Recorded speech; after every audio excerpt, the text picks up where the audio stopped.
Hello friends, नमस्कार। मैं Rakesh Kumar. Daily news analysis में आपका स्वागत है। आज मैं एक स्पेशल पैकेज के साथ आपके सामने हूं। आप अखबारों में देखते होंगे कि मुद्रास्फीति वाला जो अर्थव्यवस्था वाला पेज होगा, बिजनेस वाला जो पेज होता है, उसको आप समझ नहीं पाते हैं। उसमें इन्फ्लेशन रेट की चर्चा होती है, मुद्रास्फीति की चर्चा होती है। आजकल संसद में आपने हंगामा देखा होगा, सुना होगा कि विपक्ष का एक आरोप यह भी है कि महंगाई डैन जो है मारे जा रही है, महंगाई खाया जा रहा है। तो आखिर क्या है, कैसे नापते हैं इस महंगाई को, हम नापने का भारत में तरीका क्या है, हम आज इस पर स्पेशल पैकेज लेकर के आपके लिए आए हैं। और अगर आप ध्यान से सुनेंगे तो चीज़ों को समझ जाएंगे, और समझने के बाद फिर आपको जो अर्थव्यवस्था वाला पेज होगा, इकोनॉमिक पेज जो होगा, चाहे वो हिंदी अखबार हो या इकोनॉमिक्स का अखबार हो, अंग्रेजी का अखबार हो, उसमें जो है आपको एक पेज जो है अर्थव्यवस्था का होता है, इकोनॉमी का होता है। तो आप उसको पढ़ना, उसमें इंटरेस्ट आना शुरू हो जाएगा।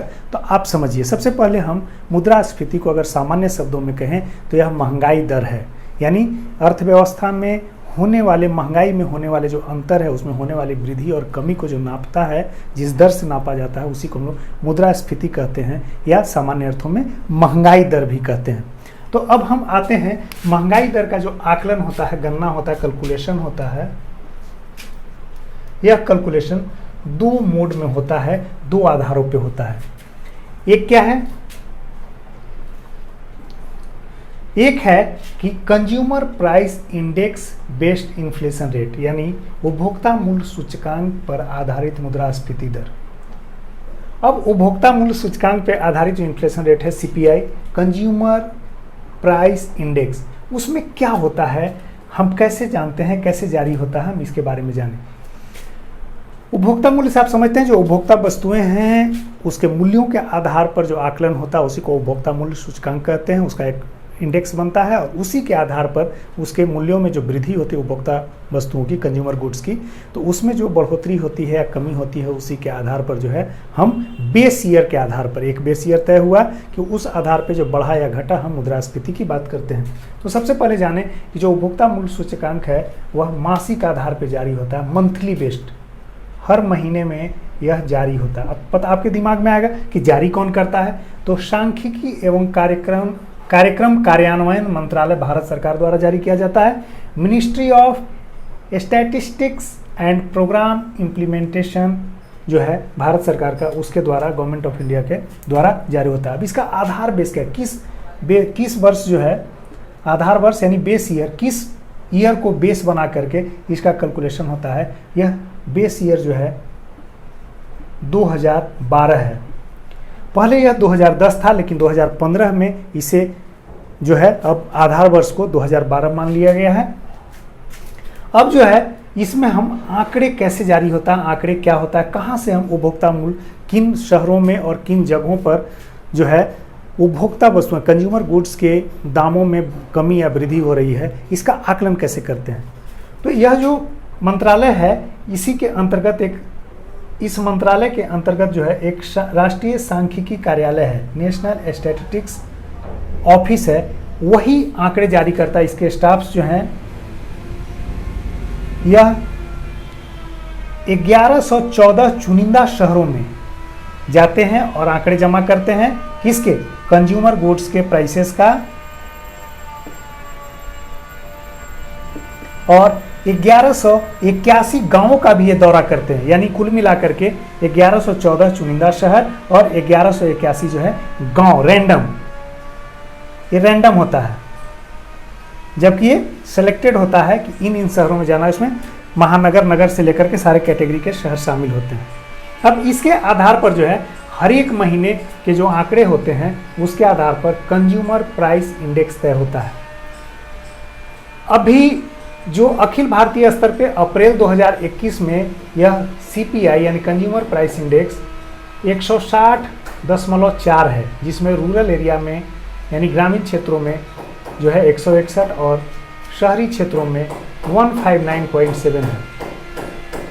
अब कारण क्या रहा, जो इस आधार पर अगर हम उपभोक्ता मूल्य, जो कंज्यूमर प्राइस इंडेक्स के आधार पर अगर हम इन्फ्लेशन रेट यानी महंगाई दर, मुद्रास्फीति को जांचें, तो यह जो तय किया गया वह 6.30% हुआ। यानी महंगाई दर अभी 6 के आंकड़े को पार कर रहा है। अब इसका कारण क्या रहा, क्यों बढ़ा, तो खाद्य जो खाद्य वस्तुएं कंज्यूमर गुड्स हैं, उसमें खास करके खाद्य तेल इडिबल ऑयल्स और जो फ्यूल्स हैं उसके मूल्य में तेजी से वृद्धि के कारण यह जो है मुद्रास्फीति में वृद्धि 6 के आंकड़े को पार कर गया।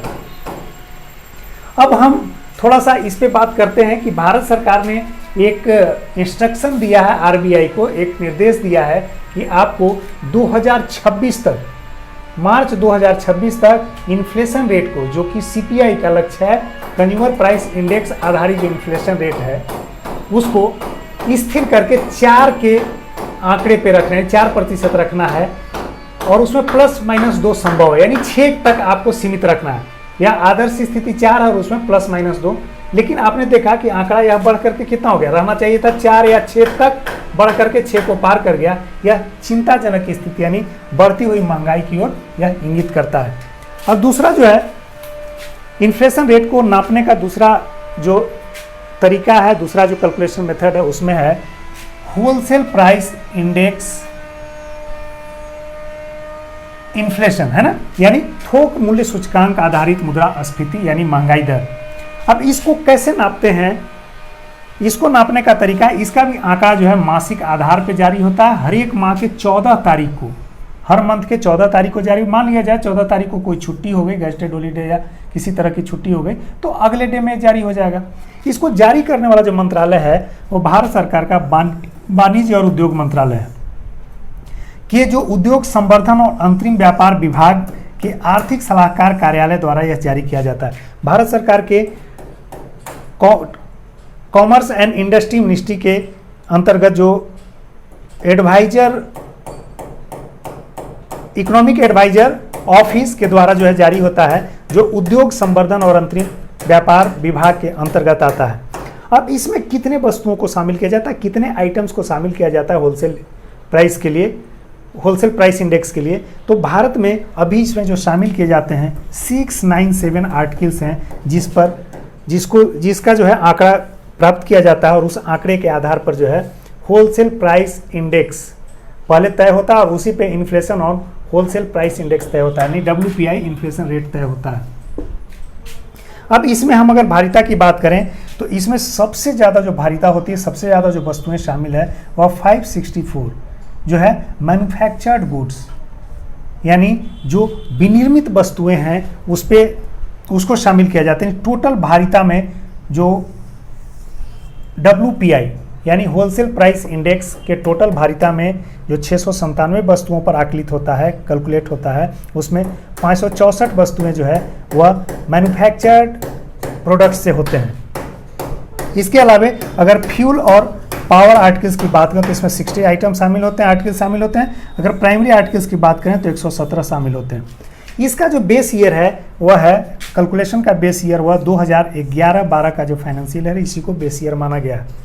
अब इसमें भी जो मई 2021 की अगर हम बात करें तो यह आंकड़ा जो है inflation rate based on wholesale price index यानी महंगाई दर जो थोक मूल्य सूचकांक के आधार पर मई 2021 में आपने सुना होगा कि यह 12.94% यानी 12.94% को पार कर गया, जो विगत 3 दशकों में यानी 30 सालों में सबसे ज़्यादा था।